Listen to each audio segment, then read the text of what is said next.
What's going on, my today people? Welcome to the backup for the Dear Future Robots podcast. My name is Wendy. Now let's get right into it.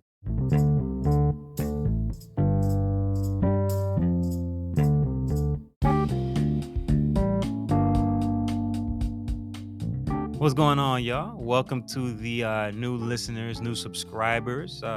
Welcome to the tribe. But let me just start with this, y'all. It's too hot outside, right? Don't y'all agree, man? They're saying it's a record-breaking heat wave, et cetera, et cetera. The rainfall we're getting on the regular here in Florida supposedly is the only thing keeping us from bursting into flames, right? Yeah, I get it. Hell, it's hot. But tell me, please, somebody, why is Carlee lying about getting kidnapped? Come on, like it's too hot for that, yo. It's too hot for that. Like, I actually feel bad for the search and rescue teams. Like, those people must still have sunburn. Their skin is still peeling, being out there searching for this girl who is a liar. Like, I bet her family is embarrassed, man. Well, I come to think about it, unless they were involved or in on it, of course. Get ready for this temporary insanity claim, though, right? I'm sure that's gonna be coming up the pipe just to avoid responsibility and obvious consequences, right?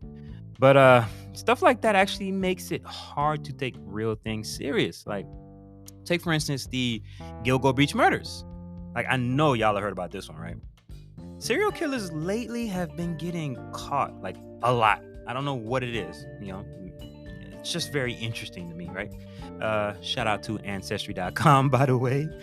Spit be coming in handy, apparently. But no, seriously, this demon, this pure loser, allegedly murdered several people, mainly women, and was living a double life, apparently. Like, wow, this dude actually had a normal job and a family. You can't trust your neighbors nowadays, man. But I will say this.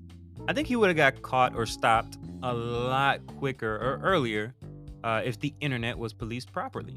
Like, think about this. Just like they hacked Carlee's phone after the fact and saw that she was actually researching how one could get away with faking a kidnapping, certain key words and phrases like bulk duct tape or how do I dispose of a body would have rang the proper alarms and sent them people to his door, right? But no, seriously, let me just say this. I have to, right? Rest in peace to the victims and may the killer burn in hell. All right. Authorities apparently are still searching for bodies and clues and pretty much anything at this point. They're even looking for other crimes that may have been committed as well as accomplices. Man, this is something that is still developing, of course. So obviously, I don't have all the information, but uh, yeah. Again, rest in peace to those victims, man, and their families' condolences. Wow. Oh, Larry Nasser. I know y'all remember that guy, right? He actually got stabbed in prison, but survived.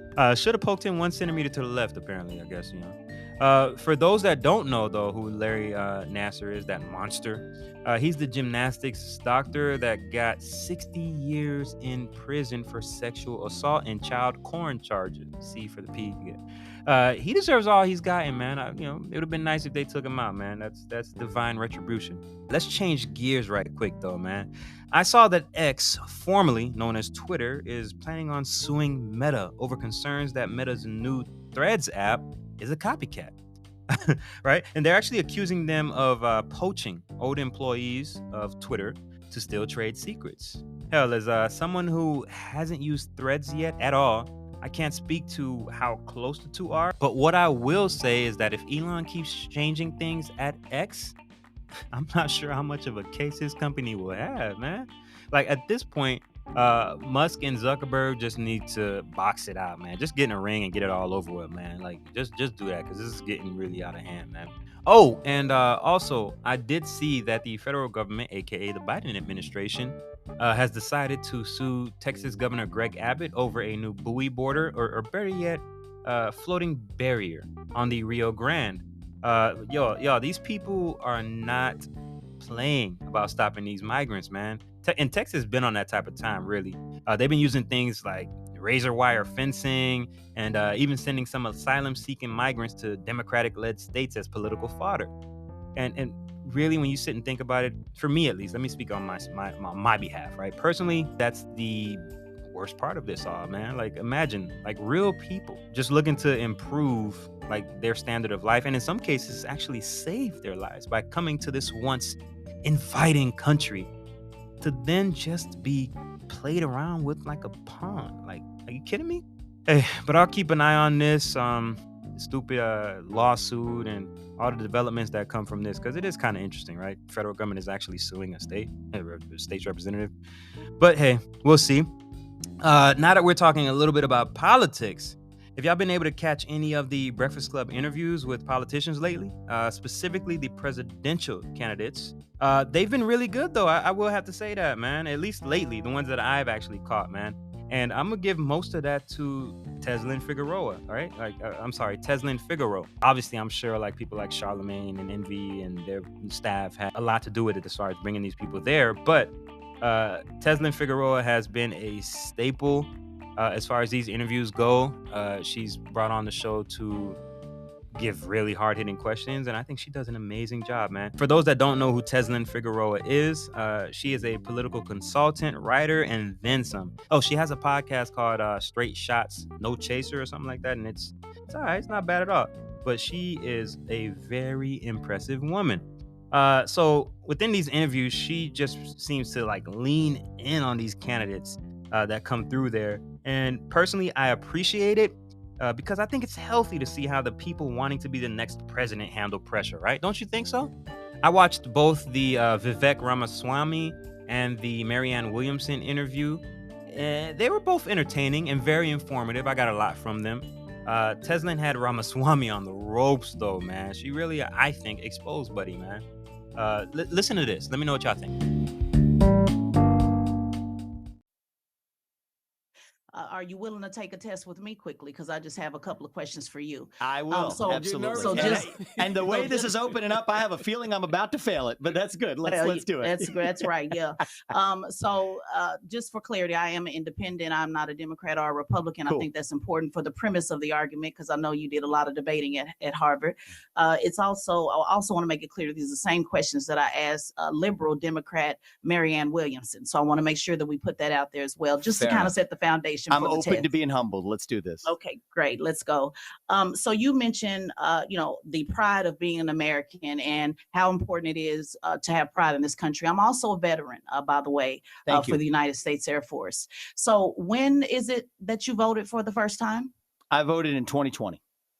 Okay, so you're how old again? I'm 37 years old. So for how many years you sat around and did not get involved at all in any civic engagement? Is that my understanding? A long time is the answer. And actually, that's what I wrote this book about. I'm not holding myself out as some sort of model. I'm actually offering myself as a self-reflection of my. Okay, so the reason why she's bringing up that question is because he is trying to mandate or compel high school graduates or anybody wanting to vote in that young age bracket. He's trying to compel them to have to take the same civics test that immigrant or somebody wanting to get their citizenship has to take. Doesn't really make much sense, because we already, as high school grads or people that have been to high school, you already take a civics class, and if you pass it, it's essentially the same thing. So it doesn't quite make too much sense. But I think it's, he and his people just wanted to kind of ring in the ears of the voters they're trying to attract. And also, she also goes into, and I'm going to play some more of it, but she also goes into the fact that he's mandating this kind of civic duty almost. Like he wants you to either serve in the military or, like I said, take that test in order to be able to vote, when he himself has never voted. He voted. He'll go on to say it, but he voted well into his 20s for the first time. So it's kind of like, it's kind of crazy, man. But she was killing him. I'm gonna play just a little more of it, and let me know what y'all think. All right. Bronny, as a citizen to whom this country has given much, right? As an adult, when you have kids, it changes your perspectives. I'm very honest about that. Absolutely. Okay, no problem. So let's go deeper into the self-reflection.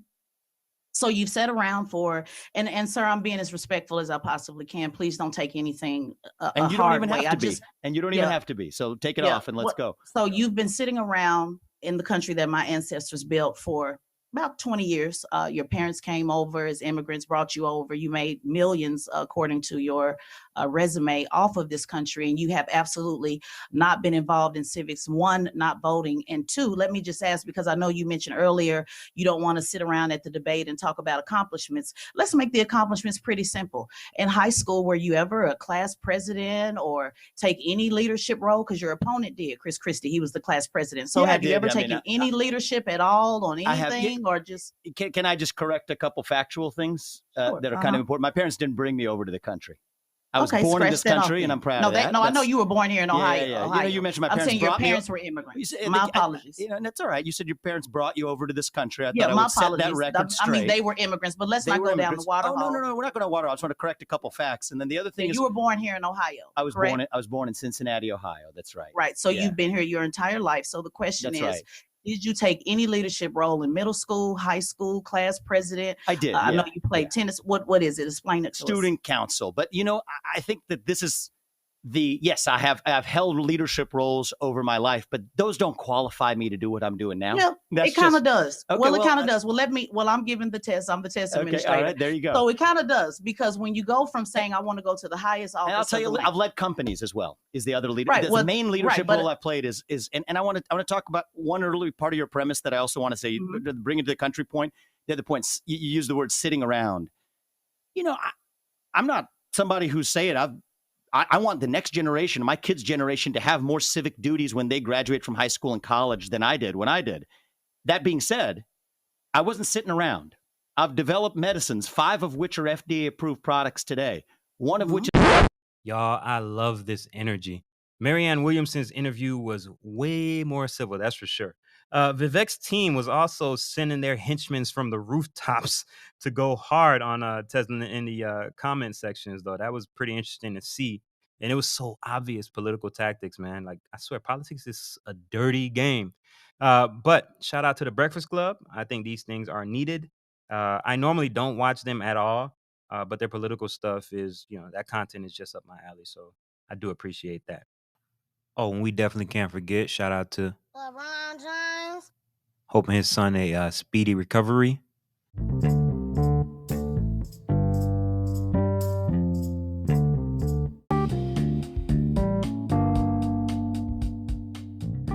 Bronny James, LeBron James's eldest son, suffered cardiac arrest during a USC workout recently.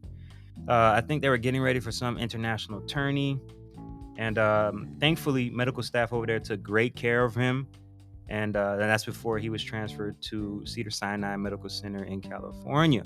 Salute to that young man, and I'm definitely wishing him a speedy recovery and long career. Now, y'all folk on the internet know y'all gotta stop. Like, blaming this on vaccines. Y'all act like heart attacks or any other illnesses, for that matter, never happened before the jab. Y'all seriously gonna act like y'all ain't watched John Q? Denzel's son in the movie did not get the jab at all. COVID-19 wasn't even around yet. Or should I say invented yet? Man, let me get out of here. I think that's all I got for this entry. BackUp completed. Now, if you forget everything else about this episode, don't forget this. Killer whales are not actually whales. They're more dolphin than anything. Makes so much sense now to me why Free Willy and Jesse got along so well. Willie was a dolphin Dalmatian. So smart and nice. I'm out, y'all. Peace.